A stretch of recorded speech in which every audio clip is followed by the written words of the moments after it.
Hello. हमारा आज का जो टॉपिक है वो है यूनिटरी मेथड या फिर इसको हम चेन रूल भी कहते हैं। तो इसका बेसिक कंसेप्ट समझने की कोशिश करते हैं। इसमें किस किस टाइप के क्वेश्चंस पूछे जाते हैं ये हम अपनी नेक्स्ट वीडियो में करेंगे, लेकिन यहाँ पे फ़िलहाल इसका कंसेप्ट समझते हैं। 5th 6th स्टैंडर्ड में जो आपके पास क्वेश्चंस आते हैं, देखिए वहीं से चीज़ों को रिलेट करके चलते हैं, क्योंकि जो रूट्स होती हैं वहीं से आगे चीज़ें बढ़ती हैं। तो हम कह रहे हैं कि 10 mangoes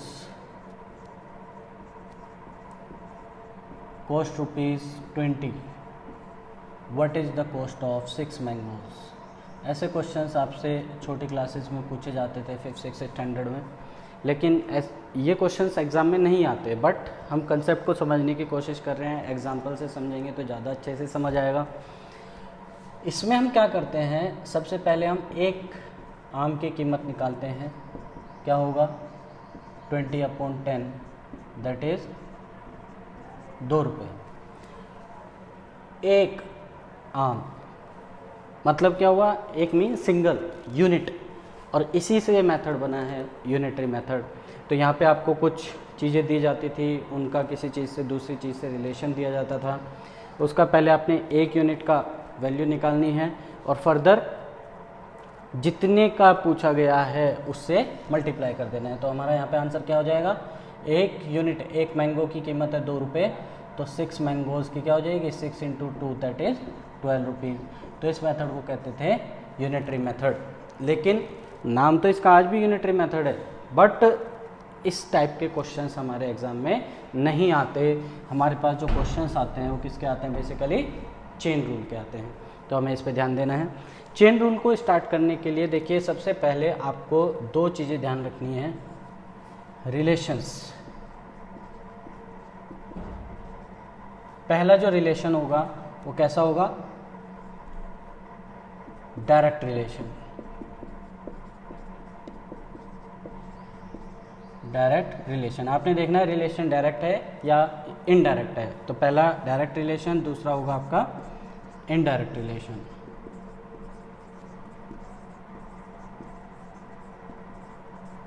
direct relation means x is directly proportional to y। कोई भी दो चीज़ें आपको दी गई हैं, पहली चीज़ दूसरे पे डायरेक्टली डिपेंड है, यानी x को अगर आप इंक्रीज कर रहे हैं, एक वैल्यू को आप बढ़ा रहे हैं तो दूसरी भी बढ़ेगी, और पहली वैल्यू को अगर आप कम कर रहे हैं तो दूसरी वैल्यू भी कम होगी। तो इसको हम डायरेक्ट रिलेशन समझते हैं। डायरेक्ट रिलेशन अगर किन्हीं दो पैरामीटर्स के बीच में है तो आपने हमेशा ध्यान रखना है डिवाइड का साइन लगाएंगे। कौन सा साइन लगाएंगे? डिवाइड का साइन। इनडायरेक्ट रिलेशन में x is inversely proportional to y, यानी अगर आपने x को बढ़ाया तो y कम होगा, और x को अगर कम किया तो y बढ़ेगा, इंक्रीज होगा। ऐसे रिलेशन को हम इनडायरेक्ट या इन्वर्स रिलेशन कहते हैं। अगर हमारे किन्हीं दो पैरामीटर्स के बीच में इन्वर्स रिलेशन है या इनडायरेक्ट रिलेशन है तो आपने इनटू यानी मल्टीप्लाई का साइन लगाना है। ठीक है, ये ध्यान रखेंगे। सेम क्वेश्चन को ये कहाँ पे अप्लाई करना है? आपने चेन रूल के अंदर। सेम क्वेश्चन को अगर हम चेन रूल से करेंगे तो समझिए कैसे करना है। हमने पढ़ा कि हमारे क्वेश्चन में क्या चीज़ थी? एक तो मैंगो, ये एग्जांपल है मैंगो, और दूसरा उनकी कॉस्ट। आम थे, दूसरा उनकी कॉस्ट थी। हमने देखा कितने मैंगो थे? 10 मैंगोज़, और उनकी कॉस्ट कितनी थी? ₹20। अब क्या करना है? 6 मैंगोज़ की कॉस्ट आपको फाइंड करनी है। जो चीज़ फाइंड करनी है उसको वेरिएबल आप मान सकते हैं। तो हम कह रहे हैं x निकालना है, आपने कॉस्ट निकालनी है 6 मैंगोज़ की। x के ऊपर जो वैल्यू होगी, वेरिएबल के ऊपर जो वैल्यू होगी उसे आपने इक्वल टू के राइट साइड में रखना है, इक्वल टू के राइट साइड में रखना है।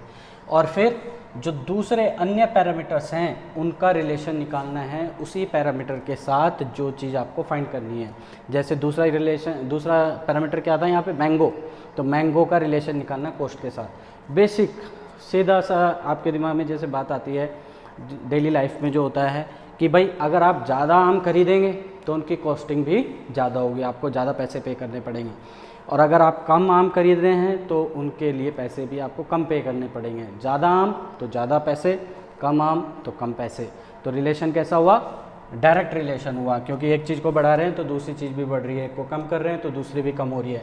डायरेक्ट रिलेशन है तो किसका साइन लगेगा? डिवाइड का साइन लगेगा। ये डिवाइड का साइन लगाया और इस पैरामीटर को आपने सीधा उठा के यहाँ रख देना है 10/6। इसको फर्दर सोल्व करते हैं तो 20 डिवाइड को इनटू में कन्वर्ट करेंगे तो फ्रैक्शन रेसिप्रोकल हो जाएगा। 6/10, 0 से 0 कैंसिल, दैट इज़ 12 रुपीज़ आपके पास आंसर आ जाता है। तो आपने इस कंसेप्ट से क्वेश्चन को सोल्व करना है और इसी पे आगे हम चर्चा करते रहेंगे। सेकंड एग्जांपल हम देखते हैं। लेट्स से कुछ मैन हैं, मान लेते हैं 10 आदमी हैं। आवर्स पर डे मतलब प्रतिदिन कितने घंटे काम करते हो?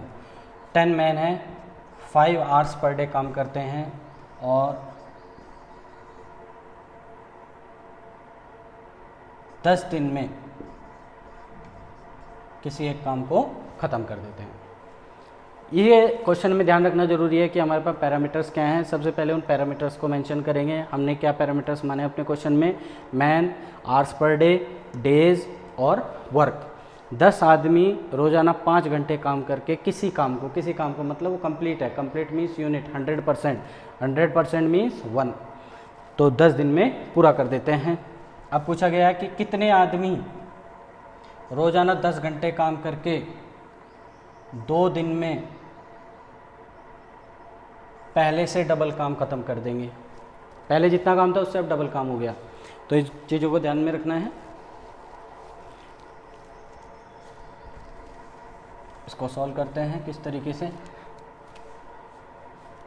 जो चीज़ फाइंड करनी है उसको यहाँ पे लिख दिया, इक्वल टू इसके ऊपर जो भी वैल्यू होगी, जो भी हमारा वेरिएबल है, वेरिएबल के ऊपर जो भी वैल्यू होगी, जैसे यहाँ पे 10 है तो 10 को इक्वल टू के राइट साइड में रखना है। बाकी जितने भी पैरामीटर हैं, जैसे आवर्स पर डे है उसका रिलेशन भी आप मैन के साथ देखेंगे, डेज है उसका रिलेशन भी आप मैन के साथ देखेंगे, वर्क है तो वर्क का रिलेशन भी आप मैन के साथ देखेंगे। जो चीज़ फाइंड करनी है उसी के साथ सबका रिलेशन देखा जाएगा। तो मैन और आवर्स पर डे का रिलेशन देखते हैं। देखिए, अगर ज़्यादा आदमी होंगे तो रोज़ाना कम घंटे काम करना पड़ेगा। ज़्यादा आदमी तो रोज़ाना कम घंटे काम करना पड़ेगा, क्योंकि एफिशिएंसी बढ़ रही है तो टाइम कम लगेगा। तो इनडायरेक्ट रिलेशन, इनडायरेक्ट में इनटू का साइन लगाया, 5/10 इस पैरामीटर को उठा के यहाँ रख दिया, क्योंकि हमने आवर्स पर डे के साथ ये रिलेशन निकाला था। मैन और डेज, ज़्यादा आदमी होंगे तो कम दिन लगेंगे, ज़्यादा आदमी तो कम दिन। ये भी रिलेशन कैसा हुआ? इनडायरेक्ट रिलेशन हुआ। 10/2 आपने इस वैल्यू को यहाँ पर रख दिया। वर्क और मैन, देखिए ज़्यादा आदमी होंगे तो ज़्यादा काम कर सकेंगे, ज़्यादा आदमी तो ज़्यादा काम, कम आदमी तो कम काम। तो ये रिलेशन कैसा हुआ? ये हुआ आपके पास डायरेक्ट रिलेशन 1/2। फर्दर सोल्व करते हैं। 10 × 5/10 × 10/2 और इंटू 2, क्योंकि ये डिवाइड मल्टीप्लाई में कन्वर्ट होगा तो फ्रैक्शन रेसिप्रोकल हो जाएगा। 0 से 0 कैंसिल, 10 से 10 कैंसिल, या दैट मीन्स 5 × 10 50 मैन की आपको रिक्वायरमेंट होगी इस काम को ख़त्म करने के लिए। तो ये जो बेसिक चीज़ थी ये चेन रूल है। चेन रूल को आपने ध्यान रखना है, कैसे इस्तेमाल करना है। सबसे पहले रिलेशन देखना है, पैरामीटर्स लिखने हैं और उन पैरामीटर्स के बीच में रिलेशन देखना है। डायरेक्ट रिलेशन है तो डिवाइड, इनडायरेक्ट रिलेशन है तो इनटू। उसी के बेसिस पे पूरा क्वेश्चन सोल्व करते रहेंगे। डी से डायरेक्ट, ये भी ध्यान रख सकते हैं, डी से डायरेक्ट, डी से डिवाइड, आई से इनडायरेक्ट, आई से इनटू। आशा करते हैं कि आपको ये चीज़ समझ आई होगी और नेक्स्ट वीडियो में हम इससे रिलेटेड क्वेश्चंस करेंगे। Thank you.